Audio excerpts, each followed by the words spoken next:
Hello friend, welcome to my channel.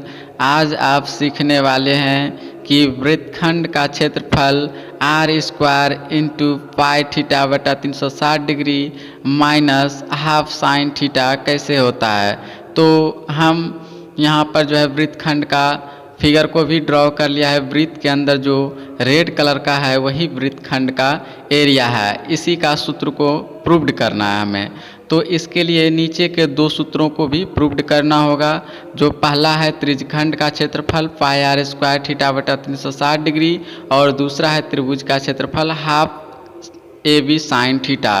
तब इन्हीं दोनों के सूत्रों से हम जो है वृत्तखंड का भी सूत्र को प्रूव्ड कर पाएंगे। तो हम यहाँ से आगे बढ़ते हैं। तो सबसे पहले हम त्रिज्यखंड का क्षेत्रफल पाई आर स्क्वायर थीटा बटा 360 डिग्री कैसे होता है, सबसे पहले इसके बारे में हम बात करेंगे। तो इसके लिए हम एक वृत्त को यहाँ पर ड्रॉ कर लेते हैं। तो आप सभी जानते हैं वृत्त का सर्कल 360 डिग्री का होता है और इसका क्षेत्रफल पाई आर स्क्वायर होता है। तो हम यहाँ पर इसको लिख लेते हैं, यानी कि 360 डिग्री बराबर पाई आर स्क्वायर हम लिख सकते हैं। ठीक है, तो 1 डिग्री बराबर क्या हो जाएगा, अगर भाग में हम 360 डिग्री को ले जाएं तो 1 डिग्री बराबर पाई आर स्क्वायर बटे 360 डिग्री हो जाएगा। यानी हम कह सकते हैं 1 डिग्री वाले त्रिज्यखंड का क्षेत्रफल पाई आर स्क्वायर बटा 360 डिग्री हो जाएगा। तो हम बात करेंगे थीटा कोण वाले त्रिज्यखंड का क्षेत्रफल क्या हो जाएगा।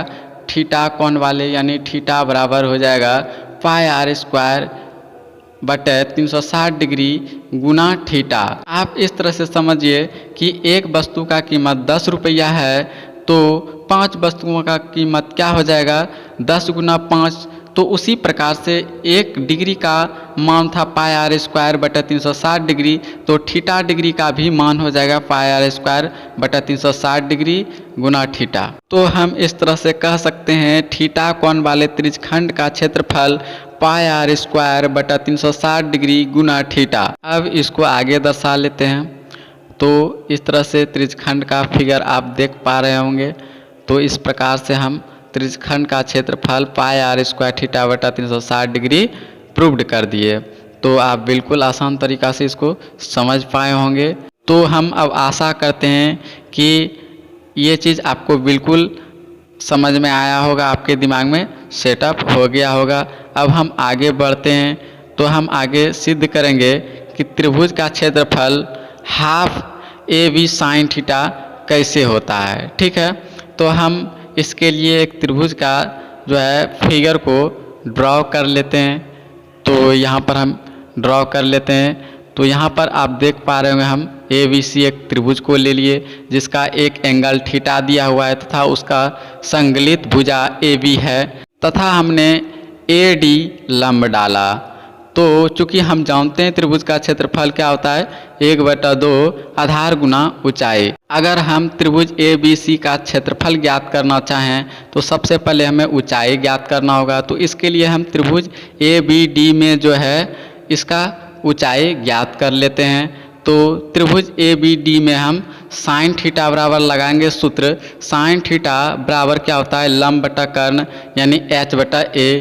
तो यहाँ पर आगे हम सॉल्व करेंगे तो h बराबर क्या हो जाएगा मेरा, h बराबर हो जाएगा a साइन थीटा। तो हम लिख लेते हैं इसको h बराबर a साइन थीटा। चूँकि हम जानते हैं कि त्रिभुज का क्षेत्रफल क्या होता है 1/2 आधार गुना ऊंचाई। तो हम पहले यहाँ पर लिख लेते हैं, उसके बाद सारे मान को उस पर पुट करते हैं। तो हम सूत्र को लिख लेते हैं। त्रिभुज का क्षेत्रफल बराबर क्या होगा 1/2 आधार गुना ऊंचाई। त्रिभुज का आधार b है तथा हमें h भी पता है a साइन थीटा।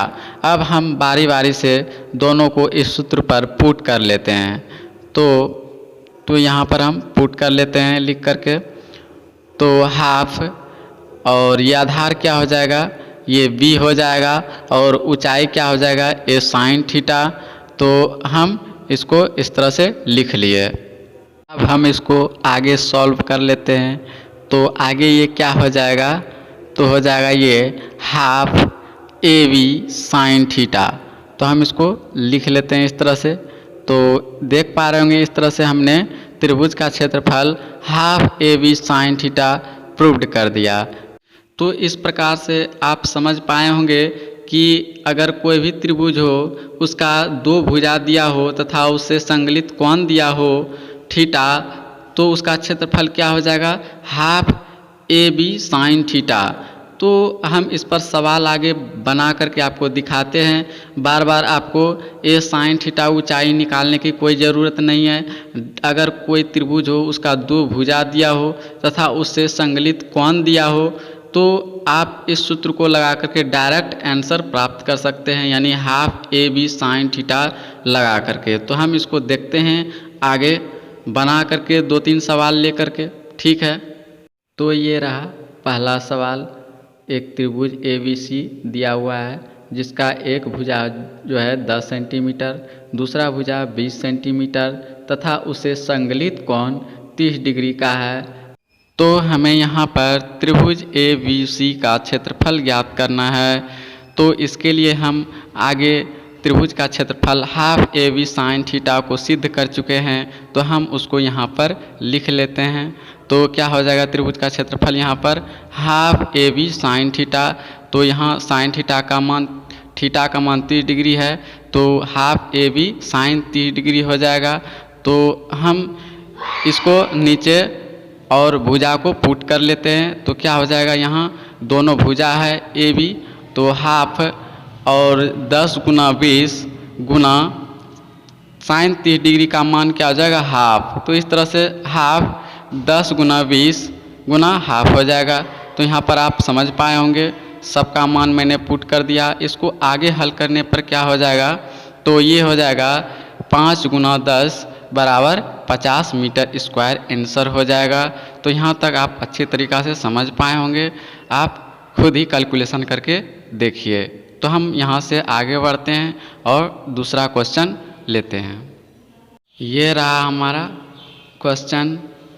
तो यहाँ पर हम त्रिभुज ए बी सी एक ले लिए हैं और जिसका दो भुजा 20 मीटर का है और उसका संगलित कोण 60 डिग्री का है। इस त्रिभुज का हमें क्षेत्रफल ज्ञात करना है। तो क्षेत्रफल ज्ञात करने का सूत्र हम पहले ही सिद्ध कर चुके हैं। त्रिभुज ए बी सी का क्षेत्रफल क्या हो जाएगा, half A B sine theta. तो हाफ भुजा गुना भुजा यानी ए गुना ए, यहाँ पर साइन 60 डिग्री हो जाएगा और दोनों भुजा बराबर है, इसलिए ए गुना ए हो जाएगा। तो यहाँ पर आप समझ पाए होंगे। हम इसको नीचे पुट कर लेते हैं। तो क्या हो जाएगा, हाफ ए यानी 20 गुना 20 और गुना साइन 60 डिग्री का मान होता है √3/2।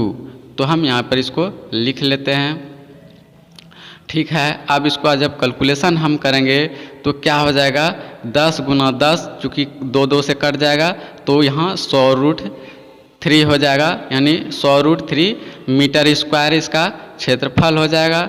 ओके, अब हम यहाँ से आगे बढ़ते हैं। यहाँ तक आप अच्छी तरीक़ा से इसको समझ पाए होंगे। कोई भी त्रिभुज हो, इस तरह से दो भुजा दिया हो तथा उससे संगलित कोण दिया हो, तो उसका क्षेत्रफल आप बिल्कुल आसान तरीक़ा से ज्ञात कर सकते हैं, ठीक है। तो हमारा ये रहा तीसरा क्वेश्चन। तो हम एक समकोण त्रिभुज ए बी सी को ले लिए हैं, जिसका एक भुजा 10 मीटर और दूसरा भुजा 20 मीटर है तथा इससे संगलित कोण 90 डिग्री है। तो आप त्रिभुज ए बी सी का क्षेत्रफल जानते हैं, हाफ ए बी गुना साइन थीटा। तो हम इसको यहाँ पर लिख लेते हैं पहले। तो एक भुजा हम दो भुजा हमें यहाँ पता है और एक कोण भी हमें पता है, तो यहाँ उस पर लागू करेंगे, ठीक है। Half A B sine theta, ठीक है। तो इसको हम क्या लिख सकते हैं, हाफ 10 गुना 20 और गुना साइन 90 डिग्री, ठीक है। तो हम लिख लेते हैं इसको यहाँ पर। तो अब जब हम आगे इसको कैलकुलेशन करेंगे तो ये क्या हो जाएगा, तो ये हो जाएगा मेरा 10 गुना 10, चूँकि 2 से 20 कटेगा तो 10 गुना 10 हो जाएगा और साइन 90 डिग्री का मान 1 होता है।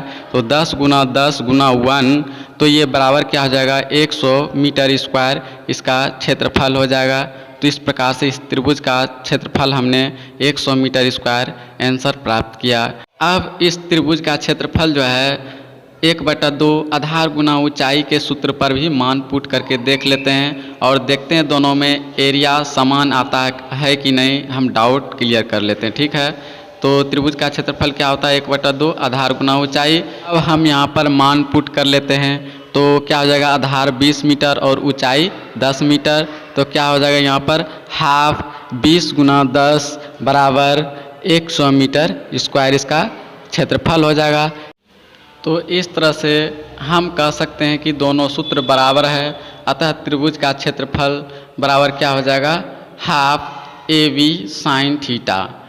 हम इस तरह से इसको प्रूव्ड कर पाए। ओके, यहाँ तक आपको बिल्कुल डाउट क्लियर हो गया होगा जो है, अब आप इसको नहीं भुलाइएगा। ओके, हम यहाँ से आगे बढ़ते हैं। तो हम अब सिद्ध करेंगे कि वृत्तखंड का क्षेत्रफल जो है r² इंटू पाई थीटा बटा 360 degree minus half sine theta कैसे होता है। तो हम इसको पहले लिख लेते हैं यहाँ पर। ठीक है, हम यहाँ पर इसको लिख लिए और जो है अब इसके लिए हम जो है एक इमेज को ले लेते हैं वृत्तखंड का, जो है एक वृत्त के अंदर जो है जो जीवा के द्वारा कटा हुआ भाग रहता है वही वृत्तखंड कहलाता है। जो वृत्त के अंदर आप देख रहे हैं रेड कलर का वही वृत्तखंड है, और जो आप ब्लू कलर का देख रहे हैं वह भी वृत्तखंड है। चूँकि वृत्तखंड का टुकड़ा वृत्तखंड ही कहलाता है, तो बड़ा वाला भाग हो जाएगा दीर्घ वृत्तखंड और छोटा वाला हो जाएगा लघु वृत्तखंड। तो हमें रेड कलर का क्षेत्रफल निकालना है यानी लघु वृत्तखंड निकालना है।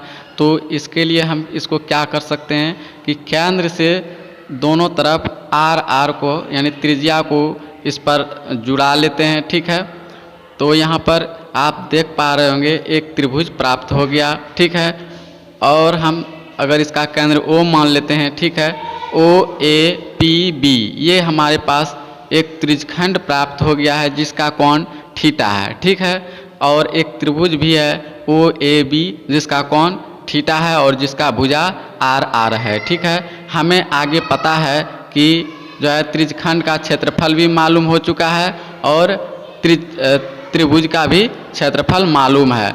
अगर हम त्रिज्यखंड के क्षेत्रफल में त्रिभुज का क्षेत्रफल घटा दें तो हमें प्राप्त हो जाएगा वृत्तखंड का क्षेत्रफल। तो हम कह सकते हैं वृत्तखंड का क्षेत्रफल बराबर त्रिज्यखंड OAPB का क्षेत्रफल माइनस त्रिभुज OAB का क्षेत्रफल। अब आप यहाँ पर समझ पा रहे होंगे। ठीक है, तो हम इसको अब सजा लेते हैं। तो त्रिज्यखंड का क्षेत्रफल क्या हो जाएगा, पाई r² थीटा बटा 360 डिग्री, तो यहाँ पर हम लिख लेते हैं। ठीक है, माइनस हाफ त्रिभुज का क्षेत्रफल लिख लेते हैं हाफ AB यानी AB के बदला यहाँ RR हो जाएगा, चूँकि त्रिभुज का भुजा RR है, तो हाफ R गुना R और साइन थीटा। ठीक है, हम यहाँ पर लिख लिए। तो यहाँ पर आप बिल्कुल अच्छी तरीक़ा से समझ पाए होंगे। यहाँ पर हम देख रहे हैं दोनों में r² का कॉमन है, तो हम r² कॉमन ले लेते हैं। ठीक है, तो अंदर में क्या हो जाएगा पाई थीटा बटा 360 degree minus half sine theta. ठीक है, तो इस प्रकार से हमने इस सूत्र को प्रूव्ड किया। तो आप देख पा रहे होंगे बिल्कुल आसान तरीक़ा से आपको समझ में आ गया होगा। तो यहाँ तक कोई दिक्कत नहीं होना चाहिए। ठीक है, हम आगे की ओर एक इमेज के जरिए हम आपको समझाना चाहेंगे। ठीक है,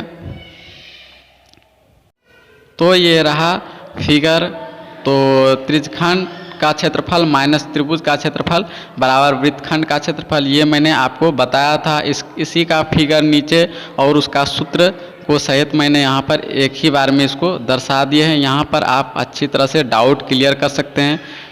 अब हम डाउट क्लियर करते हैं त्रिज्यखंड के बारे में। अगर किसी वृत्त में त्रिज्या के द्वारा काटेंगे तो वह त्रिज्यखंड कहलाएगा और दोनों टुकड़ा त्रिज्यखंड ही कहलाएंगे। एक दीर्घ त्रिज्यखंड कहलाएंगे, एक लघु त्रिज्यखंड कहलाएंगे। केवल दोनों का थीटा का मान अलग अलग होगा और दोनों का सूत्र एक ही होगा क्षेत्रफल निकालने का। अब वृत्तखंड का बारे में हम डाउट क्लियर करते हैं। तो वृत्त में अगर जीवा के द्वारा डिवाइड कीजिएगा तो दोनों वृत्तखंड ही कहलाएंगे। एक दीर्घ वृत्तखंड कहलाएंगे, एक लघु वृत्तखंड कहलाएंगे और दोनों का क्षेत्रफल निकालने का एक ही सूत्र होगा। ठीक है, हम अभी दूसरे वीडियो में मिलते हैं। Okay bye, please like to subscribe. Okay.